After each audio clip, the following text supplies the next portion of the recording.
대선이 이제 2주도 채 남지 않았습니다. 막판 단일화 이슈가 남은 기간에 최대 변수가 될 것으로 보입니다. 나경원 전 국민의힘 의원과 함께 현 상황 자세히 짚어보겠습니다. 안녕하세요. 네, 안녕하세요. 네. 의원님, 저희가 번갈아 가면서 여야 중진분들 모시고 그 각 당의 입장을 들어보고 있는데 오늘은 나 전 의원님과 야권 쪽 입장을 중심적으로 들어보겠습니다.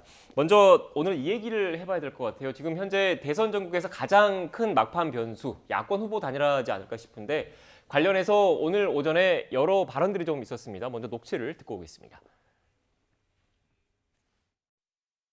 더불어민주당은 우리나라 정당들이 함께 국민통합정치개혁안을 만들고 실천할 것을 제안합니다. 안철수 후보의 새로운 정치, 심상정 후보의 진보정치, 김동연 후보의 새로운 물결도 같은 방향을 향하고 있다고 생각합니다. 그래서 이재명 후보 더불어민주당은 국민통합정부, 다당제 국민통합국회, 분권과 협력의 민주적 권력 구조 등 시대적 요구를 담아 국민통합정치개혁안을 마련했습니다. 민주당에서 국민통합정부, 국민통합개헌 이런 새로운 개혁안들을 제시했는데 혹시 이에 대한 생각이 좀 어떠신지 궁금합니다. 저는 들은 바 없습니다. 민주당에서 한 게 이제 다당제를 보장하는 선거제도를 개혁 추진하겠다라고 밝혔는데, 그러면서 이제 안 후보님이 평소 얘기하시던 정치 교체랑 생각이 일맥상통한다라고 밝혔는데요. 그렇게 소신이 있으면 그렇게 실행을 하시면 되지 않겠습니까? 지금 시간은 다 지났습니다. 그래서 제가 결렬선언을 한 겁니다. 그 인터뷰를 제가 언제 했는지는 기억이 잘 나지는 않습니다만, 제가 결렬선언을 했을 때는 이미 시간이 다 지난 다음이라고 판단했습니다. 정권 교체를 염원하는 국민들의 뜻이 최우선으로 해서 더 이상 불필요하고 소모적인 논쟁이 발생하지 않도록 모두가 조심해야 될 때입니다. 당 대표를 비롯해서 우리 모두가 사감이나 사익은 뒤로 하고 정권 교체라는 대의를 앞세워야 할 때입니다. 우리 모두가 명심하기 바랍니다. 이상입니다. 네, 관련된 발언을 들었는데 바로 질문 드리겠습니다. 의원님, 먼저 민주당 송영길 대표가 다당제 도입 등 정치 개혁을 추진하겠다 이런 발표를 했습니다. 사실상 안철수 후보라든지 심상정 후보라든지 이른바 제3 후보들에게 러브콜을 보냈다 이렇게 봐야 되는 겁니까? 그렇죠. 선거를 앞두고 진정성이 없는 다당제 정치개혁, 일종의 쇼다라는 말씀을 드릴 수밖에 없고요. 사실 민주당이 얼마 직전까지만 해도 추경안도 일방적으로 밀어붙이지 않았습니까?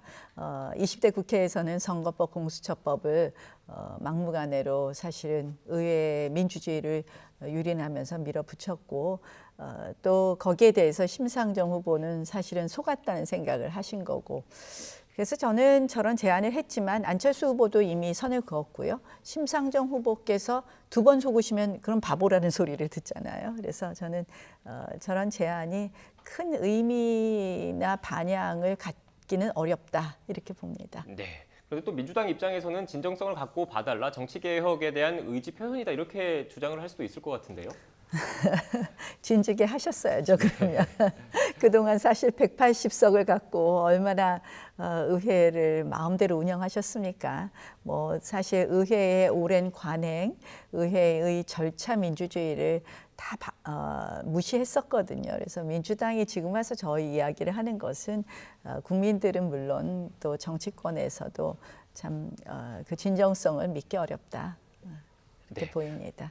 의원님, 앞서 영상을 통해서도 보셨지만 안철수 대표 역시 미리 들은 바가 없고 그렇게 소신이 있으면 실행하면 되지 않겠느냐 이런 취지의 발언을 했습니다. 그거는 국민의힘 입장과도 좀 일맥상통하는 것 같습니다. 그 부분과 관련해서는. 예, 그렇습니다. 사실 이제 안철수 후보도 만약에 그 입장을 또 호응하셔서 민주당과 뭔가 결을 같이 한다면 이번 대선 출마의 명분이라든지 본인의 정체성조차도 흔들리게 될 텐데요. 이런 부분에 대해서 본인 의사를 제대로 말씀하셨다 이렇게 봅니다. 네. 앞서 송영길 대표가 오늘 오전에 다당제 도입 등 이런 발표를 했기 때문에 그 질문을 먼저 드렸고요. 야권 단일화 관련된 이야기도 해봐야 될 것 같습니다. 지금 저희가 준비된 그래픽이 있는데 얼마 전에 안철수 후보 부산일보 관련된 그래픽을 인터뷰 관련된 그래픽을 좀 주시겠습니까? 네, 일단 이런 내용이 부산일보에서 좀 나왔습니다. 여론조사 경선이라는 나의 제안을 받으면 또 모르겠다. 그래서 이 보도가 나온 이후에 단일화와 관련해서 여지를 남긴 것 아니냐 이런 해석이 또 나왔는데 앞서 또 영상을 통해서 보신 것처럼 단일화에 대해서 뭐 선을 그었습니다. 어떻게 보십니까, 의원님께서는? 이제 아까 보니까 저 인터뷰는 단일화 하기 전에, 단일화 결렬 네. 이야기 전에 하셨다 이런 취지신 것 같아요. 그래서 사실 뭐 안철수 후보께서는 지금 거듭 단일화는 이미 끝났다 이렇게 이야기를 하고 계십니다. 근데 사실은 아직까지 저는 시간이 남았다고 보고요. 네. 그동안 저희 당이 좀 그동안 뭐 국민의힘과 국민의당 모두 약간의 서로 소통의 오류가 좀 있었던 것 같고요. 또 우리 당이 좀 더 진심을 갖고 좀 더 예의를 갖춰야 되는데 그런 부분에 있어서 안철수 후보 측에서는 조금 기분 안 좋을 일들도 있었을 거라고 생각합니다. 근데 지금은 어떻게 보면 정권 교체라는 큰 대의하에서 국민의힘이나 국민의당이나 좀 다시 원점으로 가서 서로 진심을 갖고 국민의 뜻을 모아보는데 노력해야 되겠다고 생각을 하고요. 네. 결국 뭐 윤 후보께서도 단일화, 야권 통합의 중요성에 대해서는 잘 알고 계시기 때문에 저는 남은 시간 동안 최선을 다해서 국민의 뜻을 받아야 된다 이렇게 생각합니다. 네. 의원님 앞서 그 권영세 본부장 그 녹취도 저희가 지금 화면을 통해서 보여드렸는데 비슷한 취지의 발언을 했습니다. 권 본부장도 불필요하고 소모적 논쟁이 없도록 모두가 조심해야 할 때다. 어떻게 보면 내부 단속에 나선 측면도 좀 있어 보이는데 뭐 이준석 대표를 다 포함해서 조금 자중하자 그리고 네. 단일화의 불씨를 꺼뜨리지 말자 이런 취지라고 보면 되겠습니까? 예, 그렇게 보시면 되겠습니다. 사실은 정말 이게 얼마나 깨지기 쉬운 그릇입니까? 이 깨지기 쉬운 그릇을 우리가 잘 이렇게 잘 조심조심 다뤄서 어떻게 보면 다른 게 아닙니다. 우리가 국민 뜻을 받아들이는 것이라고 생각하고요. 조심하고 신중하고 자제해야 될 때다 이렇게 생각합니다. 네. 지금 일단 단일화 불씨를 꺼뜨려서는 안 된다라는 그 말씀을 계속 해주시고 계시는데 지금 안철수 후보가 단일화 결렬을 선언한 이후에 최근 여론조사 결과가 좀 잇따라 나오고 있는데 준비된 그래픽이 준비되는 대로 한번 쭉 보여주시고요. 전반적으로 오차 범위 안에서 그 이재명 후보, 윤석열 후보가 접전을 벌이는 그런 여론조사 결과가 잇따라 나오고 있거든요. 이렇게 오차 범위 안에서 접전을 벌이고 있다는 거 그만큼 그 국민의힘 입장에서는 단일화에 대한 필요성에 단일화의 필요성에 더 공감할 수밖에 없는 이런 분위기가 형성될 수 있는 것 아닙니까? 뭐 그런 면에서 이제 단일화 필요성도 네. 있고요. 저는 최근에 보면 민주당의 공격이 굉장히 거칠어졌어요. 그런 부분에 대해서 우리가 좀 더 정확하게 또 대응해야 될 부분도 있다고 생각을 합니다. 그래서 어쨌든 단일화 필요성에 대해서는 모두 공감하고 있고 이 부분에 대해서는 끝까지 노력할 거라는 말씀을 드리고요. 민주당이 좀 지나친 지금 공격들을 합니다. 정말 흙을 백으로 만드는 공격들을 시작을 했는데요. 여기에 대해서도 저희가 잘 진실을 말씀드려야 되겠다 이런 생각을 합니다. 네, 지금 관련해서 그래픽이 나가고 있는데 여러 여론조사 결과를 쭉 한 번씩 좀 돌려주시죠. 그 내용을 좀 보면서 말씀을 좀 드릴게요. 일단 뭐 그 최근 여론조사 결과를 보면 오차범위 안에서 두 양강 후보의 접전 양상이 좀 보이고 있다는 말씀을 좀 전반적으로 말씀을 드렸고 그래서 그 연장선상에서 국민의힘 입장에서는 안철수 후보와의 단일화 불씨를 꺼뜨려서는 안 된다라는 게 의원님의 또 생각이신 것 같은데 지금 안철수 후보 같은 경우에는 그 입장을 유지를 하고 있는 거잖아요. 여론조사 경선 방식을 국민의힘 쪽에서 받아라. 일단 그게 최소한의 전제 조건이라고 얘기를 하고 있는 것 같은데 어떻게 생각하십니까? 근데 뭐 지금 시간이 너무 네. 촉박하죠. 27일부터 이제 아마 투표용지가 인쇄되는 것으로 알고 있는데요. 그렇다면 지금 오늘이 벌써 24일이죠. 그래서 실질적으로 여론조사라는 걸 하기에는 지금 시간이 너무 촉박해서 이 부분에 대해서는 안철수 후보가 뭐 저는 자리에 연연해서 그렇다고는 생각하지 않습니다.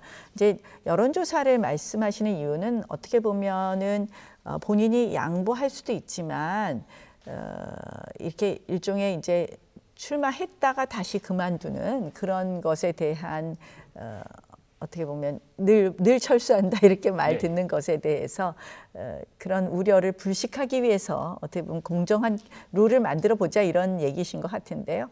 저는 뭐 안철수, 윤석열, 안철수 두 후보가 직접 만나서 서로의 좀 마음을 터놓고 이야기를 한다면 의외로 쉽게 풀릴 수 있다 이렇게 생각합니다. 지금 그 여론조사 공표 금지 기간도 조금 있으면 다가오는 거잖아요. 그 네. 전에 두 양강 후보 그리고 주요 정당 후보들 같은 경우에는 최대한으로 지지율 격차, 지지율 반등을 모색을 하려고 할 텐데 그렇다면 그 시점을 놓고 봤을 때 지금 윤석열 후보가 조금 있으면 주말이 다가오지 않습니까? 이 주말에 안철수 후보에 대해서 이른바 삼고초려라도 해야 된다 이런 말씀이십니까? 당내에 뭐 그런 의견이 확산되고 있죠. 또 네. 일부 중진들 중에서는 이제 건의를 했다 이런 보도도 나오고 있습니다. 저는 후보께서 결단할 문제라고 생각을 하고요. 후보께서 뭐 저도 후보께 여러 가지 말씀을 나누기도 했지만 말씀을 나누기도 했지만 후보께서 그 중요성을 잘 알고 계시기 때문에 충분히 안철수 후보와 의 단일화 노력을 끝까지 하실 거다 이렇게 봅니다. 네. 일단 뭐 제가 유세 현장 화면을 보니까 의원님께서 또 윤석열 후보 옆에서 이렇게 지원해 주시는 모습도 좀 보이는 것 같긴 하는 거 아닙니까? 뭐 유세 현장에서는 특별히 말씀드린 그래요? 적이 네. 없습니다. 네. 따로 뭐 이렇게 말씀을 하셨다고 그래서 어떤 방안이 있을까? 의원님께서는 어떤 얘기를 윤 후보께 전달을 하셨습니까? 뭐 제가 이렇게 뭐 언론을 통해서 말씀드린 건 적절하지 않고요. 네, 우리 뭐 다 같은 마음입니다. 네. 네. 일단 뭐 노력이 필요하다는 말씀이신 거잖아요. 윤석열 후보가 먼저 찾아가고 진정성을 보여야 된다는 말씀이신 거잖아요. 뭐 이 방법에 대해서는 저희가 구체적으로 이렇게 자꾸 왈가왈부하는 것 자체가 윤 후보의 입지를 저는 좁히고 또 윤 후보, 안 후보가 결단을 내리는 데 있어서 오히려 도움이 안 된다고 생각을 합니다. 네. 그래서 우리는 좀 지켜보고요. 두 분께서 잘 좀 결정하셔서 국민 마음을 읽어주실 거다. 그렇게 생각해보고 안 후보도 마찬가지라고 생각합니다. 네. 조금 섭섭하신 게 있어도 큰 대의에 같이 해주실 거라고 저는 믿는다. 이렇게 말씀드리고 싶습니다. 네. 윤석열 후보가 그 행보에 이런 행보를 제약하지 않기 위해서는 주변에서 그래도 이런저런 말들이 많이 안 나오는 게 낫다 이런 말씀이신 네, 그렇죠. 것으로 들리네요. 예, 네. 우리가 뭐 후보가 어떻게 하는 게 맞다, 아니다 이런 얘기를 하는 것 자체도 입지를 좁게 하는 거라고 생각합니다. 난처해 하시는 것 같아서 그래도 마지막으로 하나만 더 질문 여쭐게요. 그러면 끝까지 이번 물어보시네요. 주말 지나고 나서 뭔가 변화가 있을 가능성도 완전히 배제할 수는 없는 겁니까? 하여간 끝까지 노력해 봐야죠. 네. 국민 마음을 모아야 되는데. 근데 이것이 너무 또 단일화냐 아니냐로만 계속 가는 것도 저는 굉장히 부담스러운 이슈라고 생각을 하고요. 네. 사실은 한 축으로는 이제 야권 통합, 우리가 좀 더 안정적으로 국민들 마음을 모으는 것도 노력해야 되겠지만 또 한쪽으로는 지금 여당의 이 부당한 공세, 법무부 장관까지 나서는 이 부당한 공세에 대해서 저희가 좀 잘 대응해야 되겠다 이런 생각도 합니다. 네. 일단 이렇게 대선 전국에서 야권 단일화가 또 주요 변수인데 이것과 별개로 그 양 후보, 주요 후보들의 각종 의혹과 관련된 이슈도 변수 가운데 하나지 않습니까? 또 선거일이 다가올수록 이런 그 공방전이 좀 더 격해지고 있습니다. 관련된 녹취를 듣고 의원님과 대담 이어가겠습니다. 세상에 후보가 정치 보복하겠다는 지금 그런 얘기를 쉽게 하는 나라 5년짜리가 건방지게 겁이 없어. 여러분, 대통령은 국민, 이 나라의 주권자가 권력을 위임한 첫 대리인입니다. 그런데 감히 선출 권력으로부터 임명받은 임명 권력이 그야말로 겁대가리 없이, 겁 없이 어디 건방지게 국민에게 달려듭니까? 그러나 그렇게 하겠다는 사람이 있습니다. 김대중의 정치적 고향인 이 목포에서도 저는 대구가 잘 되는 것이 목포가 잘 되는 것이고 대한민국 전체가 잘 되는 것이라고 여러분께 외칩니다. 네, 일단 이재명 후보와 윤석열 후보의 발언을 들었는데 의원님, 이재명 후보가 그 공세 수위를 좀 높이고 있다 이런 분석도 나오는데 어떻게 들으셨습니까? 말씀이 좀 거칠어지셨죠. 저 5년짜리 대통령에게 한 그 발언은 결국은 저 이재명 후보의 발언을 들어보면요. 거꾸로 5년짜리 대통령이 제왕적 대통령인 것처럼 말씀을 하셨어요. 사실은 그 발언은 대통령이라고 하더라도 법과 원칙, 헌법을 무시하고 검찰을 장악하거나 이런 것은 안 된다. 뭐 이런 취지의 발언이었던 것으로 봅니다. 그래서 참 거칠어졌다. 네. 이재명 후보 급하긴 급한가 보다 이런 생각을 해봤습니다. 네. 네. 반면에 지금 윤석열 후보 같은 경우에는 호남 민심에 또 적극 구애하는 것 같다는 생각이 좀 드는데 이렇게 그 국민의힘 그리고 윤석열 후보 측에서 호남 민심, 호남 표심 공략에 집중하는 이유는 뭘까요? 굉장히 호남 민심이 요동치고 있는 것은 사실입니다. 네. 또 현장에 가서 보면 그걸 느낄 수 있고요. 저는 사실 문재인 정권 5년 동안 참 우리가 지역별, 세대별, 계층별로 너무 많이 갈라쳐졌다. 성별까지. 그래서 이제는 좀 그런 걸 넘어서야 된다고 생각을 하고요. 특히 이제 지역 이 갈라치기는 우리가 이 영호남 갈라치기는 좀 이제는 벗어나야 되지 네. 않겠습니까? 그런 면에서 가서 후보께서 많이 호남 지역 주민들 만나고자 하시는 것 같습니다. 그래서 저는 아주 바람직한 현상이다 이렇게 봅니다. 네. 반면에 또 제가 민주당 입장을 얘기를 안 할 수가 없을 것 같아서 민주당 입장에서는 그 선거 전에 진행되는 뭐 언론사들의 여론조사 결과와 막상 또 투표장에서 투표하는 실제 득표율과는 엄연히 다른 지표다. 이렇게 또 얘기를 할 수 있을 것 같습니다. 물론 이제 그런 분석을 하시는 분들도 네. 있죠. 근데 저희가 표를 떠나서 저런 노력을 하는 것 자체가 네. 국민들께 저희 진심을 보여드리는 거라고 생각을 하고요. 저도 이제 좀 정말 지긋지긋한 이제 우리가 지역 갈등을 넘어서는 그런 좀 성숙된 정치로 바뀌어야 된다고 생각을 하고 호남 주민들도 그 생각을 하시는 것 같아요. 네. 사실 늘 민주당 밀어주셨지만 호남 발전에 큰 도움이 됐나 하는 거 다시 생각하실 거라고 생각합니다. 네, 알겠습니다.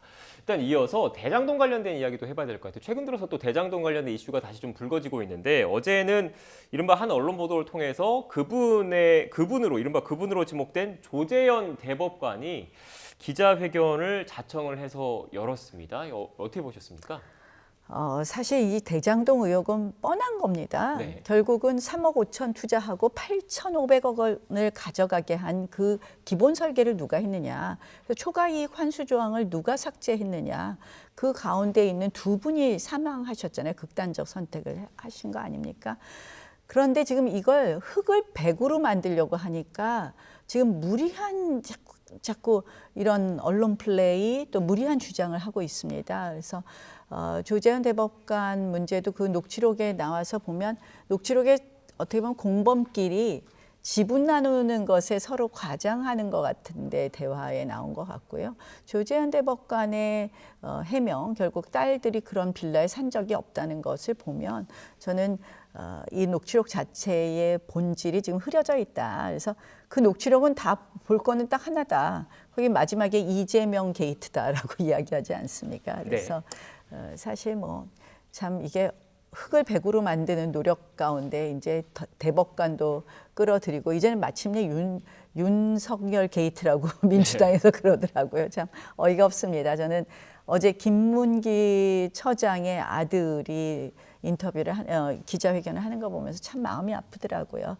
본인 아버님을 하고 같이 골프 회동까지 했는데 같이 호주 출장을 가고 그런데 왜 끝까지 모른 척을 하느냐. 아버님 발인 날 이재명 후보는 산타복을 입고 나와서 춤을 추더라. 왜 그 초과이익 환수 조항을 처음 반드시 넣어야 된다고 주장한 김문기 처장에 대해서 이재명 후보가 끝까지 모른다고 하느냐. 결국 거기에 답이 있지 않겠습니까? 그래서 민주당 지금 더 이상 이런 주장하면 안 된다.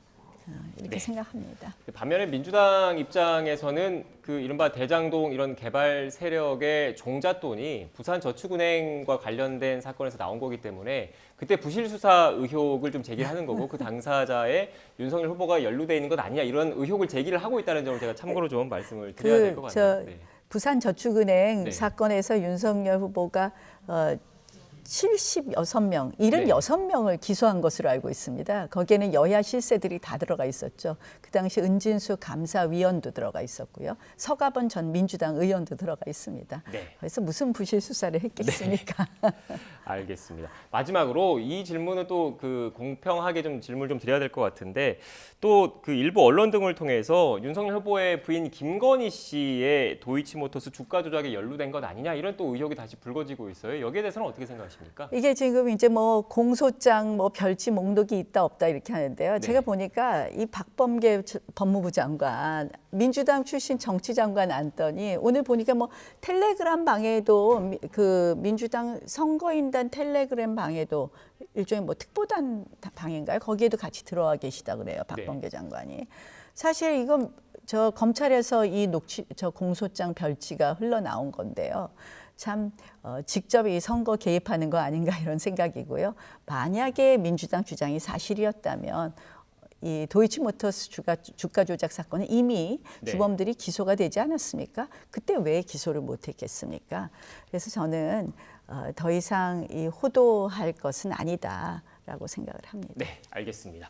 근데 또 제가 또 민주당 입장을 얘기를 안 할 수가 없어서 민주당 입장에서는 그렇다면은 떳떳하게 공개적으로 모든 계좌를 다 공개를 해서 뭐 수익을 받는지 손해를 받는지를 좀 더 투명하게 공개를 해라 이렇게 또 생각을 할 수 있다는 아니 주가 조작은 네. 수익과 손실의 문제가 아니잖아요. 네. 그래서 그거는 부당한 주장이라고 생각을 하고요. 네. 사실 뭐 저 민주당이 지금 뭐 김혜경 씨 법인 카드 문제라든지 여러 가지 그런 의혹, 지금 옆집 의혹, 옆집 9억 5천 전세 내서 이재명 후보 사택 전세 낸 의혹이라든지 이런 부분을 덮으려니까 또다시 들고 나온 것 같습니다. 근데 저는 지금 검찰이 누구의 검찰입니까? 박범계 장관이 있고 뭐 성남 FC 사건도 보면은 차장 검사가 그만두지 않았습니까? 네. 이 수사를 불공정하게 한다고. 그래서 이미 김건희 배우자가 관련이 됐다면 충분히 기소했을 것이다. 기소하지 못하니까 무혐의 결론을 내고 있지 않은 것이다. 이렇게 봅니다. 네, 알겠습니다. 지금까지 나경원 전 국민의힘 의원과 함께 현 전국 상황에 대한 국민의힘 쪽 입장을 들어봤습니다. 오늘 말씀 고맙습니다.